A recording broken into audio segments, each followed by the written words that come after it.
Over a century ago, deep in the Scottish Highlands, one nobleman's experiment produced the world's most beloved retriever. That single bloodline has since diverged into three distinct types: English, American, and Canadian, each with its own build, coat, and temperament. But one of them now faces a 61% cancer rate, nearly double another. The answer lies in the very marshlands where this breed was born. Mist hangs low over the Scottish moors, settling into every hollow and glen. In the late 1800s, these marshlands were more than a scenic backdrop. They were the heart of a demanding way of life.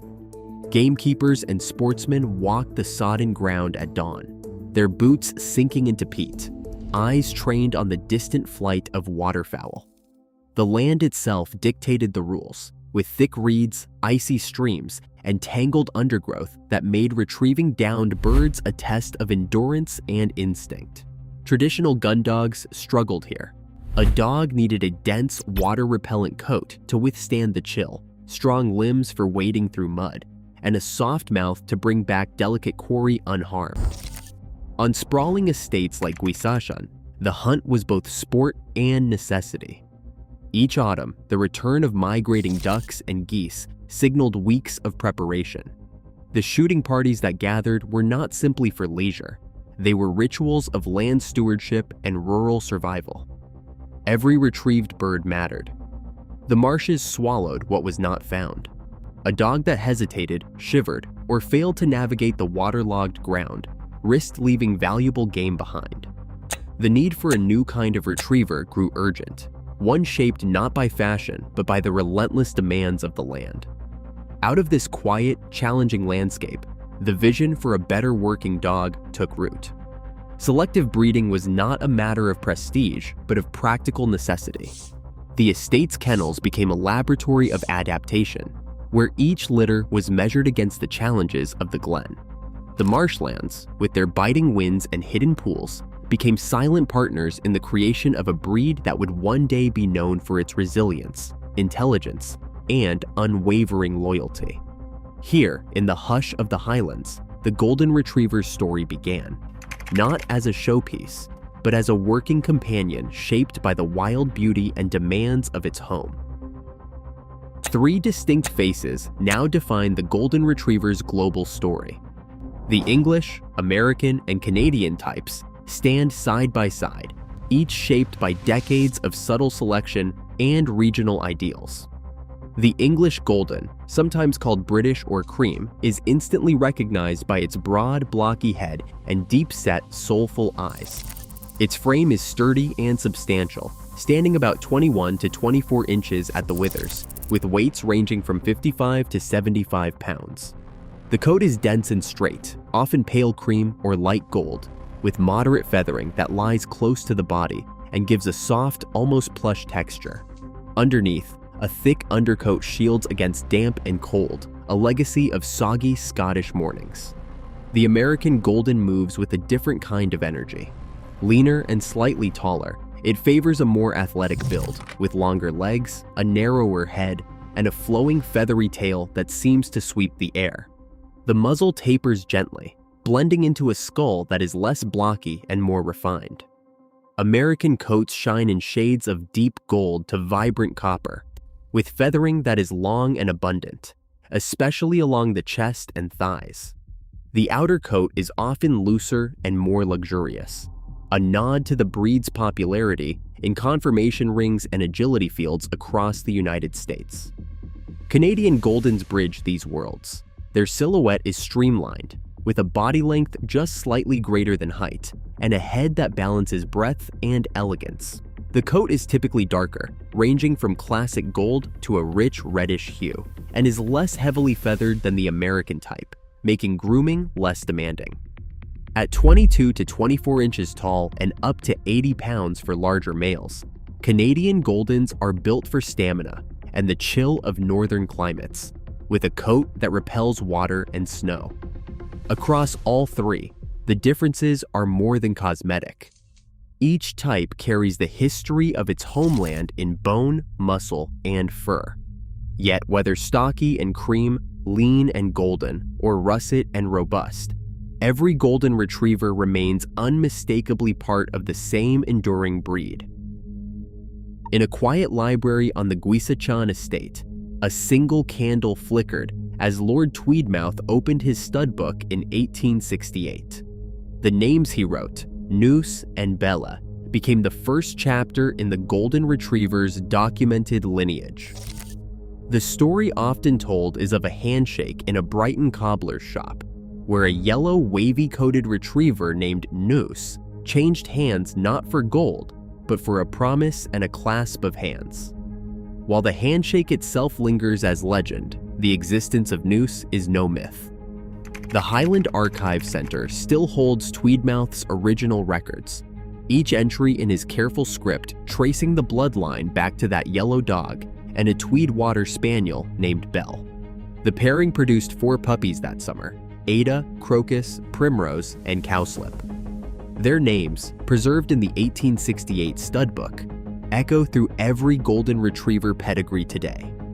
The book itself is more than a list. It is a ledger of intent, showing Tweedmouth's pursuit of a dog suited to the wild Scottish landscape. Every detail, from the parentage to the color, always noted as yellow, was recorded with a precision that left little to chance. No mention of a Brighton cobbler appears in these pages, yet the story persists, woven into the breed's mythology. What remains indisputable is the foundation, a deliberate cross carefully recorded that set the stage for all future divergence. The archival record at Inverness, digitized for modern eyes, stands as the breed's birth certificate.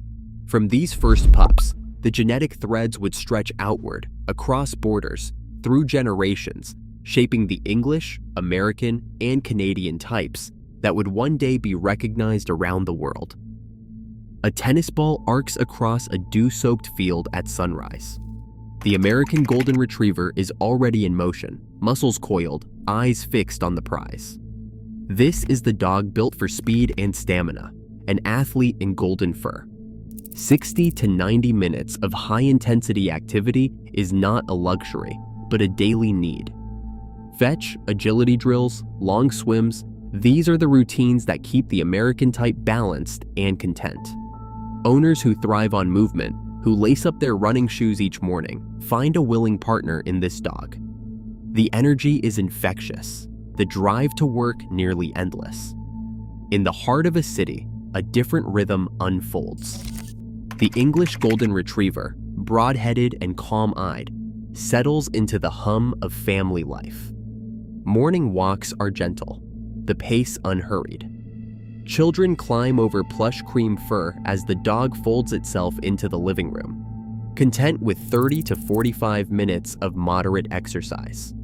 This is the steady companion, as happy to lounge on the sofa as to join a short stroll through the park. For households seeking patience and tranquility, a dog that adapts to quieter routines, the English type offers a gentle presence, always ready for affection without demanding constant motion. On the edge of a forest, the Canadian Golden Retriever moves between worlds. A hike through the undergrowth, a game of fetch by the lake, then a nap at the fireside. This dog thrives on variety, blending stamina with adaptability. 45 to 70 minutes of mixed activity, retrieval games, moderate hiking, even a swim in cold water fits seamlessly into its day. For owners who want a companion as comfortable on a snowy trail as on a city sidewalk, the Canadian type meets the challenge. The coat shrugs off rain and snow, the temperament is balanced, and the willingness to join any adventure never fades. Each type brings its own tempo to daily life. The American's boundless drive, the English's calm steadiness, the Canadian's quiet versatility. These are not just differences in appearance, but in the lived reality of every walk, every game, every quiet evening at home. More than 3,000 Golden Retrievers form the backbone of a landmark health study, each dog tracked from puppyhood through adulthood. Among the most sobering findings, cancer struck 61% of American-type Goldens in the cohort, compared to just 38% of their English counterparts. These numbers are not abstract. They represent families, daily routines, and lives cut short. The study cataloged a range of cancers, with hemangiosarcoma and lymphoma appearing most frequently. No other breed of similar size showed such a pronounced disparity between related types within a single population. The sheer scale of the research, following thousands of dogs over years, lends weight to its conclusions and raises urgent questions about how breeding choices have shaped not just appearance and temperament, but the very odds of a long, healthy life. Genetics offers a deeper map of why health risks diverge among golden retriever types, but the picture is far from complete. Researchers have traced certain vulnerabilities to specific gene regions, or loci, that show subtle differences between lineages. The FGF4 gene, tied to limb development, appears more frequently in American lines, correlating with their taller, athletic build and possibly with joint disorders. Meanwhile, the RSPO2 gene, known for influencing coat texture, is more prominent in English Goldens and may interact with other genes in ways still being studied. Despite these discoveries, significant gaps remain. Large-scale studies often exclude Canadian Goldens, leaving their genetic risk for cancer and other diseases largely undocumented. Without comprehensive Canadian data, the full story of risk and resilience across the breed remains unfinished. The search for clearer answers continues, driven by the hope that understanding these genetic threads will one day improve the odds for every Golden, no matter where their story begins. Today, every Golden, English, American, or Canadian, carries a legacy shaped by both beauty and vulnerability. As cancer rates remain among the highest of any breed, thoughtful breeding and informed care matter more than ever. Their future is in our hands, and their loyalty, as always, is unconditional. Share your own Golden story below.